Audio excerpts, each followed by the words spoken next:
যে যারা ভারত বিরোধী মনোভাব নিয়ে এনেছে তাদেরই একটা বড় অংশ বিএনপি কিন্তু এখন ভারতের দ্বারস্থ হয়েছে। বাংলাদেশ বিরোধী শক্তি বা পাকিস্তানপন্থী শক্তি যে উত্থান হতে পারে তাতে কিন্তু ক্ষতিগ্রস্ত হবে পশ্চিমারাই বেশি।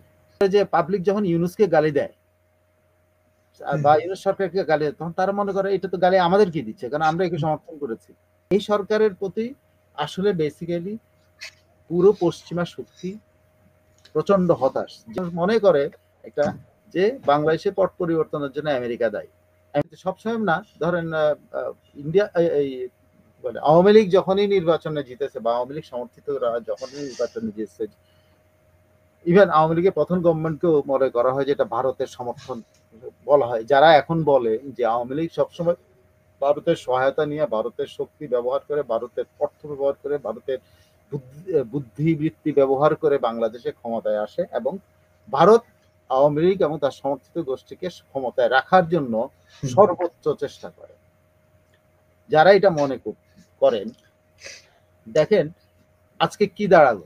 আজকে দাঁড়াচ্ছে যে যারা ভারত বিরোধী মনোভাব নিয়ে এনেছে তাদেরই একটা বড় অংশ বিএনপি কিন্তু এখন ভারতের দ্বারস্থ হয়েছে। ভারতের দ্বারস্থ হয়েছে দ্রুত নির্বাচনের জন্য। বাংলাদেশে পট পরিবর্তনের পরপর আমির খসরু মাহমুদ চৌধুরীর নেতৃত্বে কিন্তু প্রথম কিন্তু কোন রাজনৈতিক দলের নেতা, আওয়ামী লীগের বাইরে কোন রাজনৈতিক দলের নেতারা যদি ভারতে গিয়ে থাকেন তাহলে কিন্তু বিএনপি গিয়েছে। এখন বিএনপির এই যারা বিদেশি শক্তিদের সাথে যোগাযোগ করেন তারা কিন্তু দফায় দফায় সফর করছেন। দেখেন যুক্তরাজ্যে সফর করতেছেন, মানে ভারতের সাথে যারা যোগাযোগ করে তারা কিন্তু যুক্তরাজ্যেও যাচ্ছে, যুক্তরাষ্ট্রে যাচ্ছে এবং একটা ম্যানুভেট করছে দ্রুত নির্বাচন। এখন এই দ্রুত নির্বাচনের পক্ষে কিন্তু এই পশ্চিমা শক্তি বিএনপির পক্ষে।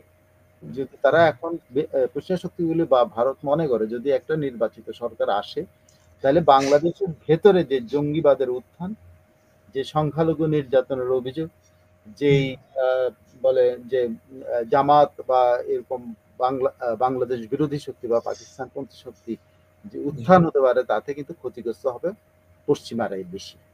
ভারত তো হবেই। এই জন্য ভারত এবং দেখেন all of a sudden American নীতি চেঞ্জ হয়ে গেছে। যে জ্যাক সুলিভান সহ জন কিরবি, তারপরে কি বলে আরেকজন কি জানো, ম্যাথু মিলার, যেই ভাষায় ধরেন ইউনুস সরকারকে স্বাগত জানিয়েছেন তাদের সেই ভাষা এখন আর নাই, কিন্তু তাদের ভাষা পরিবর্তন হয়ে গিয়েছে। তারা বাংলাদেশে একটা নির্বাচিত সরকার দেখতে চায়, তারা বাংলাদেশে শান্তি দেখতে চায়, স্থিতিশীল দেখতে চায়, তারা সংখ্যালঘু নির্যাতনের বিরুদ্ধে অবস্থান দেখতে চায় ইউনুস সরকারকে, এরকম কিন্তু তাদের মনোভাবগুলি এভাবে। এখন আর তারা এবং একটা সিরিয়াস কথাও তারা বলে এখন যে বাংলাদেশে একটা সুষ্ঠু পরিবেশে নির্বাচন দেখতে চায়। বাংলাদেশে তারা মানুষের কি বলে সব দল এবং মতের অনুসারীদের মুক্ত মনোভাব প্রকাশের পরিবেশ দেখতে চায়। তো সেখানে সব মানে আসে, এখানে আওয়ামী লীগও চলে আসে,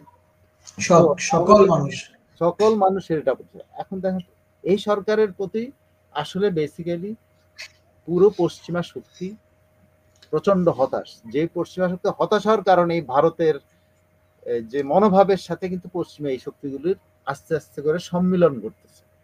এখানেই হলো আমার ডাইনামিক্সটা, যেখানে পশ্চিমা শক্তি এবং ভারত এক হয়ে গেছে যে বাংলাদেশে দ্রুত নির্বাচন চাই। দ্রুত নির্বাচন না হলে বাংলাদেশ এমন একদিকে টার্ন করতে পারে যেটা বাংলাদেশকে ফেরত আনা সেখান থেকে খুব কঠিন হতে পারে, এবং সেটা পশ্চিমা ভারতের যেমন ক্ষতি, পশ্চিমা শক্তির ক্ষতি, বাংলাদেশের সবচেয়ে বেশি বাংলাদেশের মানুষের ক্ষতি। একটা জিনিস হলো এই যে পশ্চিমা শক্তি হতাশ হয়ে গেল, আস্থা হারিয়ে ফেললো ইউনুসের উপরে এই মাত্র 5 মাসে, আরো আগেই আস্থা হারিয়েছে কিন্তু 5 মাসে এটা পরিষ্কার আর হয়ে গেছে, গণমাধ্যমে আসছে। এটা কেন ঘটলো? কেন তারা ইউনুসের উপর আস্থাটা হারিয়ে ফেললো? কারণটা কি আপনার কি মনে হয়? এইটা আমি প্রথম দিকে আপনাকে কিছু বলেছি। বেসিক্যালি হলো প্রথম হলো যে ইউনুসের থেকে তারা যেটা প্রত্যাশা করেছিল, তাদের প্রত্যাশা ছিল যে ইউনুস একটা স্টেবল গভর্নমেন্ট দিবে, বাংলাদেশে স্টেবিলিটি আনবে, বাংলাদেশে মুক্ত পরিবেশে মানুষের মত প্রকাশের স্বাধীনতা প্রতিষ্ঠা করবে, হুম, মানবাধিকার প্রতিষ্ঠা করবে। হ্যাঁ, বাংলাদেশের একটা ইনক্লুসিভ পলিটিক্স প্রতিষ্ঠিত হবে। হুম, তার একটাও তো ইউনূস সাহেব করতে পারেননি। একটা নাই। পেরেছেন? উনি এর একটা কিছু উনি করতে পারেন নাই, বরং জাস্ট উল্টো পথে হেঁটেছে বাংলাদেশ।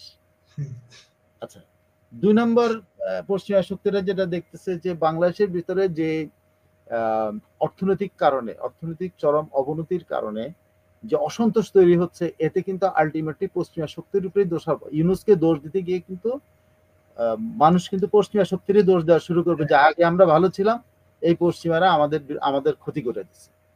হুম, ঠিক আছে? এইটা এখন মার্কিনিরা কিন্তু একটা জিনিস সবসময় চায় যে সরকারের সাথে তাদের কি সম্পর্ক থাকলো, তার চাইতে বেশি তারা চায় যে দেশের মানুষগুলোর সাথে তাদের সম্পর্কটা ভালো রাখবে। এবং পশ্চিমারা কিন্তু এটাই চায়, এবং পশ্চিমারা সবসময় কিন্তু বলে মানবাধিকার কথা কেন বলে, সব মানুষের অধিকারের কথা কেন বলে, তারা সরকারের সাথে সম্পর্ক এটা বেশি বলে, এই জন্য তারা মানুষের সাথে সম্পর্কটাকে গুরুত্ব দেয়। অর্থনীতির যে অবস্থা, সে অবস্থাতে যে অবনতি এবং সাধারণ মানুষের মধ্যে যে রিয়াকশন এবং কষ্ট, এতে আলটিমেটলি ইউনূসের বিরুদ্ধে মত যাওয়া মানেটা কি? পশ্চিমা শক্তি ইউনূসকে মদদ দিয়েছে, এটাই তো প্রতিষ্ঠিত বাংলাদেশে। তাহলে রাইট। পশ্চিমা শক্তির বিরুদ্ধে মত চলে যায়। এই জন্য পশ্চিমা শক্তি সত্যি মানে কি বলে, এক ধরনের তারা ফিল করে, ডিস্টার্ব ফিল করছে। হ্যাঁ, যেমন এই যে ধরেন এই যে তারা মনে করে যে পাবলিক যখন ইউনূসকে গালি দেয় বা ইউনূস সরকারকে গালি দেয়, তখন তারা মনে করে এটা তো গালি আমাদেরকে দিচ্ছে, কারণ আমরা একে সমর্থন করেছি। রাইট। হ্যাঁ, তারা যখন বাংলাদেশের অর্থনৈতিক অবস্থা নিয়ে কথাবার্তা হয়, অস্থিতিশীল কথা, তখন তারা মনে করে আরে এটা হয়েছে তো আগের সরকারকে পতনের পরে এই সরকারের কারণে এটা হয়েছে, তো এটার জন্য যখন তাদের এই সরকারকে গালি দেয়, তখন তারা তো মনে করে তাদের উপরে এই গালিগুলো দেওয়া হচ্ছে। হ্যাঁ, এবং জনমনের বড় একটা অংশ তো মনেই করে যেটা আওয়ামী এবং মুক্তিযুদ্ধের পক্ষে মনেই করে যে আমেরিকানরা এখানে ব্যাড রোল প্লে করেছে। এটা তাদের মনের মধ্যে, এটা কিন্তু প্রচারণা, এটা আমেরিকানরা স্বীকার করেছে যে বাংলাদেশের মানুষের মধ্যে এবং ভারতের মানুষের মধ্যে একটা প্রচারণা আছে, যে প্রচারণাটা ভারত যে আমেরিকা এখানে বাংলাদেশে সরকার একদম স্পষ্ট শেখ হাসিনার সরকারকে পতনের জন্য আমেরিকা ভূমিকা রেখেছে। কিন্তু তারা দাবি করতে চায় যে তবে ভারত সরকার এটা মনে করে না, কিন্তু মানুষ যে মনে করছে এটা কিন্তু তারা স্বীকার করেছে যে ভারতে অনেক মানুষ, মানে বেশি মানুষ মনে করে একটা যে বাংলাদেশে পট পরিবর্তনের জন্য আমেরিকা দায়ী, আমেরিকা এখানে কলকাঠি নেড়েছে। কিন্তু ভারত সরকার এটা মনে করে না বলে তাদের জ্যাক সুলিভানের লেটেস্ট যে প্রেস ব্রিফ করছেন যুক্তরাষ্ট্রে, এখানে কিন্তু জাস্ট এইভাবে উনি কথাটা বলেছেন।